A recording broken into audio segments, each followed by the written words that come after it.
ஒரு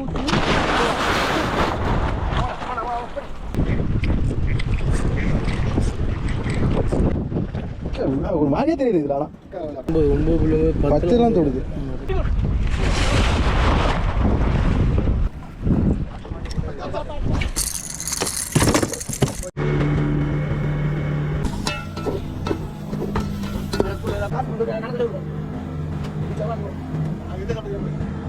hello guys, welcome to TN villager. இன்றைக்கி நம்ம வந்து ஆந்திராவை நோக்கி பயணம் போயிட்டு இருக்கோம். கிட்டத்தட்ட பார்த்தீங்கன்னா எல்லா பொருட்களையும் போட்டில் ஏற்றிட்டோம். இப்போ கிட்டத்தட்ட பார்த்தீங்கன்னா கடல் வழியாகவே ஒரு 150லேருந்து 180 நாட்டுகள் வரைக்கும் நம்ம வந்து பயணம் செய்ய போகிறோம். நம்ம இவ்வளோ தூரத்தை கடக்கிறதுக்கு கிட்டத்தட்ட 2 நைட்டு ஒரு பகல் ஆகலாம், இல்லை 2 பகல் ஒரு நைட் ஆகலாம். இப்போ காலையிலேயே நம்ம கிளம்பிட்டோம். நம்ம கிளம்புன டைம் பார்த்தீங்கன்னா கரெக்டாக 11 மணி.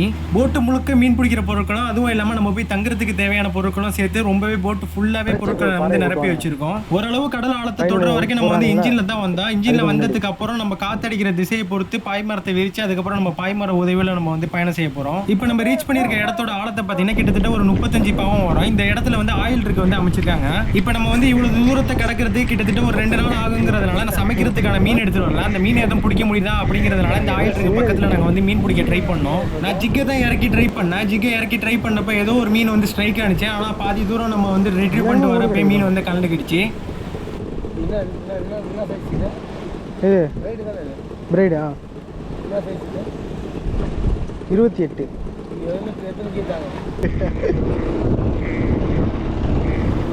கிட்டத்தட்ட இந்த இடத்துல வந்து ஒரு 1/2 மணி நேரம் நம்ம வந்து ட்ரை பண்ணியிருக்கோம். அதுக்கப்புறம் நமக்கு ட்ரை பண்ணுறதுக்கான நேரம் வந்து இல்லை. ஏன்னா நம்ம கடக்க வேண்டிய தூரம் வந்து ரொம்ப அதிகமாக இருக்கிறதுனால அடுத்த கட்ட பயணத்தை தொடர்றதுக்கான வேலையை நம்ம வந்து ஆரம்பிச்சிட்டோம்.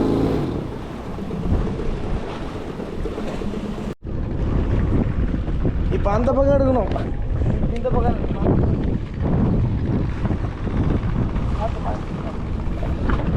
நம்ம மொத்தமாக எடுத்த பெட்ரோலோட அளவு பார்த்தீங்கன்னா 200 லிட்டர் தான் இருக்கும். நம்ம இவ்வளவு தூரத்தை கடக்கிறதுக்கு 200 லிட்டர் பெட்ரோல் வந்து கண்டிப்பாக வந்து பத்தாது. இப்போ நம்ம பாய்மரத்தை விரித்து பாய்மர உதவியோட இவ்வளோ தூரத்தை வந்து நம்ம கடக்க போகிறோம்.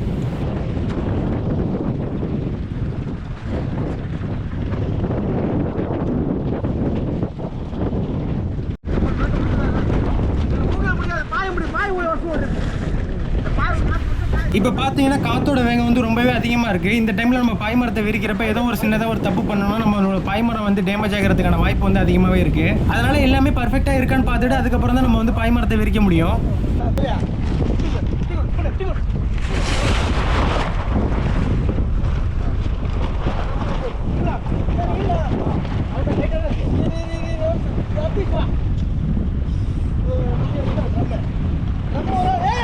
நான் தலைப்பு தான் முடிச்சிருக்கேன்.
அதெல்லாம் ஓடக்கூடாது.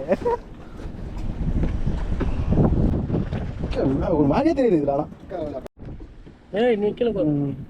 இப்போ நம்ம காத்தடிக்கிற திசையை பொறுத்து நம்ம வந்து பாய்மரத்தை பர்ஃபெக்டாக பிளேஸ் பண்ணிட்டோம். இப்போ நம்ம போட் வந்து எவ்வளவு ஸ்பீட் போகுது அப்படிங்கிறத பார்ப்போம்.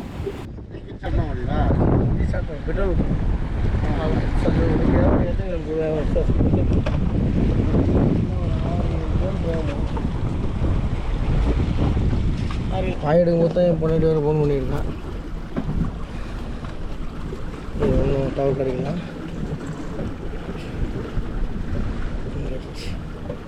ஏங்கப்பா 8 ஆவரேஜாக 8 போயிட்டுருந்தேன்.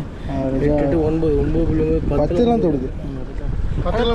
10 கிலோ 11. ஆனால் தெரியாது. ஏன்னா சவுண்டு ஓடி இருக்கிறதுனால நமக்கு அந்த வைப்ரேஷன் இருக்கும். இதுவே நல்லா வசமான காற்றை வந்து எடுத்துன்னு வச்சியா இப்போ ஒரு இது கூட வேகமாக போகும். இது கூட இப்போ நம்ம போட்டு பார்த்தீங்கன்னா கிட்டத்தட்ட ஒரு 10 கிலோமீட்டர் ஸ்பீடு வரைக்கும் போகுது. 10லேருந்து ஒரு 12 கிலோமீட்டர் ஸ்பீடையும் தொடுது. அதுக்கப்புறம் காற்று குறைஞ்சிச்சு அப்படின்னா 8 கிலோமீட்டர் ஸ்பீடையும் தொடுது. கரெக்டாக நேரம் போயிடுமா? நேரம் இப்போ பார்த்தீங்கன்னா இது 2வது நாள். நம்ம முதல் நாள் வந்து பாய்மரத்தை விரிச்சு போயிட்டு இருக்கிறப்ப நைட்டு வந்து மழை வந்துருச்சு. அதனால வீடியோ வந்து சரியாக எடுக்க முடியல. இப்போ நம்ம சமைக்கிறதுக்கு ஏதோ மீன் பிடிக்க முடியுமா அப்படிங்கிறத செக் பண்ணிக்கிட்டு இருக்கோம் இந்த இடத்துல. இப்போ நம்ம கூட இருந்த அண்ணனுக்கு பாப்பரில் ஒரு பாறை மீன் வந்து ஸ்ட்ரைக் ஆகிடுச்சு. அடிச்சு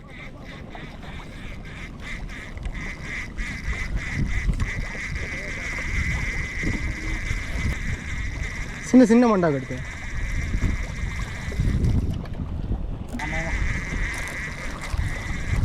வாழை பிடிச்சி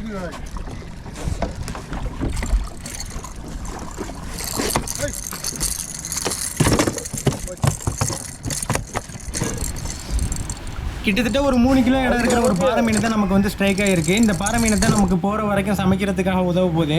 வானம் ரொம்ப இருட்டி திடீர்னு மழை வர மாதிரி சுச்சுவேஷன் இருந்ததுனால பாய்மரம் ரன்னிங்கில் இருக்கிறப்ப இன்ஜினியை ஸ்டார்ட் பண்ணி ஆஃப் லோடில் வச்சு நம்ம வந்து ரன்னிங்கில் போயிட்டு இருக்கோம். நம்ம பிடிச்ச பாறை மீனை வெட்டி சமைக்கிறதுக்கு எதுவாக வந்து துண்டு போட ஆரம்பிச்சிட்டாங்க.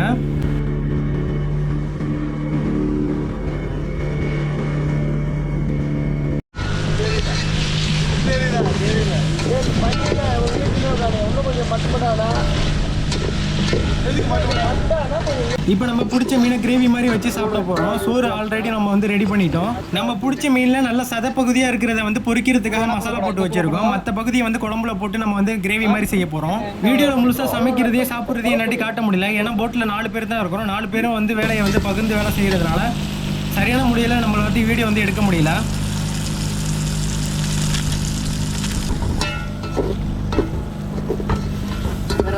பண்ணணுமா இது மட்டும் போதுமா? கொஞ்சமா போடணும்.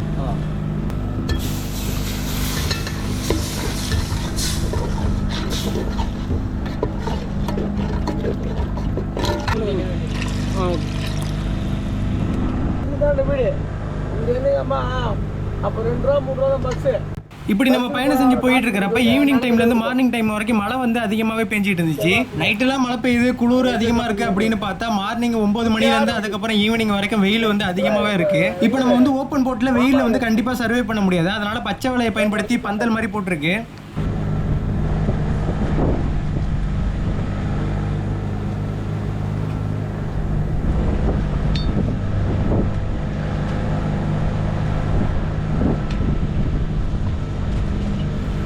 இப்போ நம்ம வந்து பிடிச்ச பாறை மீனில் கிரேவி வந்து ஆல்மோஸ்ட் வந்து ரெடி ஆகிடுச்சு. இப்போ நம்ம வந்து மூடியை போட்டு மீன் வெந்ததுக்கப்புறம் சாப்பிட ஆரம்பிச்சிட்டோம். நைட்டு வழக்கம் போல் மழை வர ஆரம்பிச்சிருச்சு. அதனால் வீடியோ வந்து கரெக்டாக எடுக்க முடியல. இதான் டே 3, இதான் கடைசி நாள். ஆல்மோஸ்ட் நம்ம வந்து சென்னை ரீச் பண்ணிட்டோம். அதுக்கப்புறம் நம்ம வந்து இங்கேருந்து நம்ம வந்து பழையற்காடு வந்து போகிறோம். நம்ம வந்து சென்னை ரீச் பண்ணிட்டோம் அப்படின்னு நம்ம ஃப்ரெண்ட்ஸுக்கு தெரிஞ்சதுனால அவங்க வந்து நமக்கு வந்து பாறை மீனோட ஆக்டிவிட்டி இருக்குது, முடிஞ்சால் அங்கே ட்ரை பண்ணி பார்த்துட்டு போங்க அப்படின்னு ஒரு பாயிண்ட் வந்து கொடுத்தாங்க. இல்லை என்ன சொல்லுங்க, அதை கணக்கு பார்க்கல.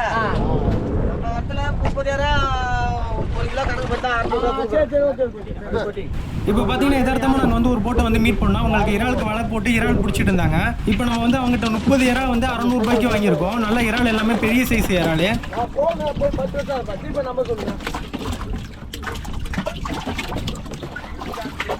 கிட்டத்தட்ட பார்த்தீங்கன்னா ஒரு 3 கிலோ அளவு இருக்கிற மாதிரி இறால் வந்து வாங்கியிருக்கோம். நம்ம எல்லாமே வாங்கினது எல்லாமே உயிர் இறால் தான். இந்த உயிர் இறாலை வச்சு பாறை மீனுக்கு நம்ம வந்து இப்போ ட்ரை பண்ணி பார்க்க போகிறோம்.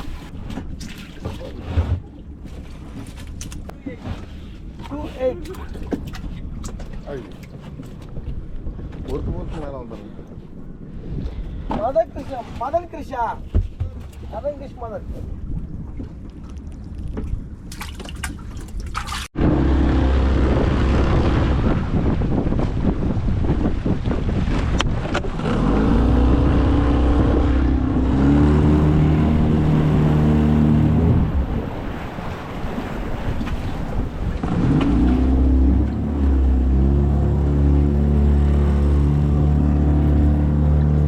இப்போ நம்ம வந்து பாறை மீன் ஆக்டிவிட்டி இருக்குன்னு சொன்ன இடத்துக்கு வந்துட்டோம். இந்த இடத்துல வந்து ஒரு 1/2 மணி நேரம் நம்ம வந்து ட்ரை பண்ண போகிறோம். நம்ம ட்ரை பண்ணுற 1/2 மணி நேரத்தில் ஏதோ ஒரு மீன் கிடச்சிச்சு அப்படின்னா தொடர்ந்து நம்ம இந்த இடத்துல ட்ரை பண்ணுவோம். அப்படி இல்லைனா நம்ம வந்து பழவேற்காடை நோக்கி போக ஆரம்பிச்சிருவோம்.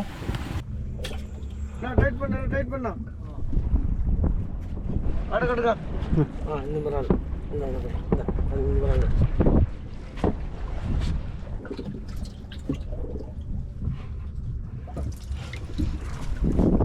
இதோட இதுதான் இந்த சைஸில் கொடு காட்டினா ரொம்ப பெருசுதான்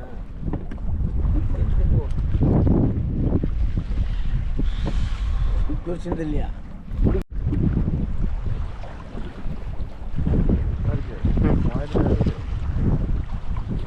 ஒரு மீன் பிடிக்கிட்டாங்க. கிட்டத்தட்ட அரை மணி நேரத்துக்கு மேலே அந்த இடத்துல ட்ரை பண்ணியும் ஒரு மீன் கூட நமக்கு ஸ்ட்ரைக் ஆகலை. அடுத்து நம்ம வந்து பழவேற்காடை நோக்கி வரப்போ காட்டுப்பள்ளியில் கொஞ்சம் நேரம் வந்து ட்ரை பண்ணிக்கிட்டு இருக்கோம்.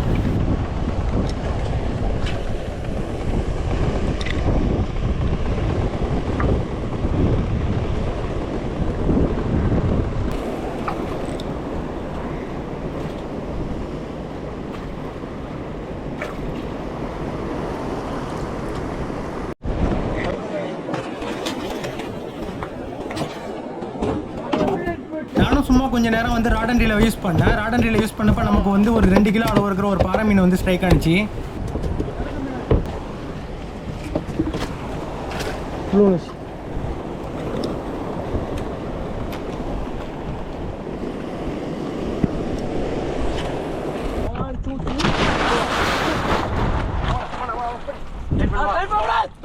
லூசு விடுனா முன்னாடி அந்த கழுத்தை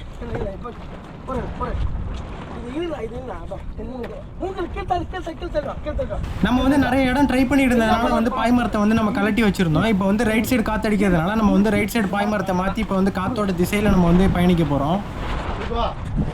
பழைய போடு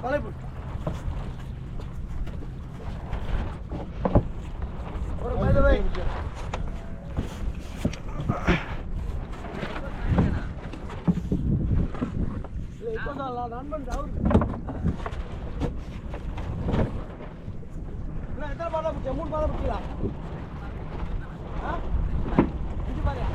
இப்போ நம்ம ஆப்போசிட்டில் இருக்கிற போட்டில் இருக்கிற நண்பர்கள் வந்து நமக்கு தெரிஞ்சவங்க தான். ஸோ நம்ம அவங்க கூட வந்து தொழில் பண்ணியிருக்கோம்.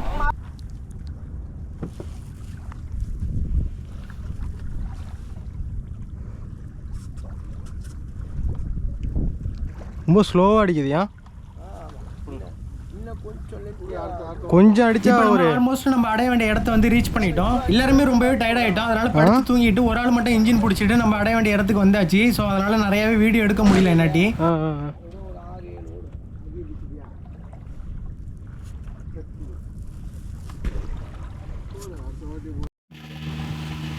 இப்போ நம்ம ரீச் பண்ணியிருக்க இடம் தான் வந்து பழவேற்காடு. இந்த இடத்துக்குள்ள வந்துட்டு நம்ம வந்து ஆத்துப்படுகையிலேருந்து உள்ள வந்து போய்கிட்டு இருக்கோம் ஊரை நோக்கி. இப்போ இந்த இடத்துல நமக்கு தெரிஞ்சவங்க இருக்காங்க. அவங்களோட இடத்துல தான் நம்ம தங்கி 2 பக்கமும் நம்ம வந்து ஃபிஷிங் பண்ண போறோம். அதாவது சென்னை பக்கமும் ஆந்திரா பக்கமும் நம்ம வந்து ஃபிஷிங் பண்ண போறோம். நாங்கள் இவ்வளோ தூரம் சர்வே பண்ணி வரப்போ எக்கச்சக்கமான ஸ்ட்ரகிள்ஸ் வந்து அனுபவிச்சோம். ஆனால் அதெல்லாம் வந்து என்னாட்டி வீடியோ எடுக்கவே முடியல. என்னால் முடிஞ்ச அளவுக்கு வீடியோ கவர் பண்ணி இதில் அப்லோட் பண்ணியிருக்கேன். இந்த இடத்துக்கு வந்ததுக்கு அப்புறம் நம்ம மீன் பிடிக்கிறோமா என்னங்கிறத தொடர்ந்து நான் அப்லோட் பண்றேன். இது வரைக்கும் தொடர்ந்து வீடியோ பார்த்துருப்பீங்கன்னு நினைக்கிறேன். வீடியோ பிடிச்சிருந்துச்சுன்னா லைக் பண்ணிட்டு மறக்காம நம்ம சேனலை சப்ஸ்கிரைப் பண்ணிடுங்க. நெக்ஸ்ட் வீடியோவில் சந்திக்கிறேன். தேங்க்ஸ் ஃபார் வாட்சிங்.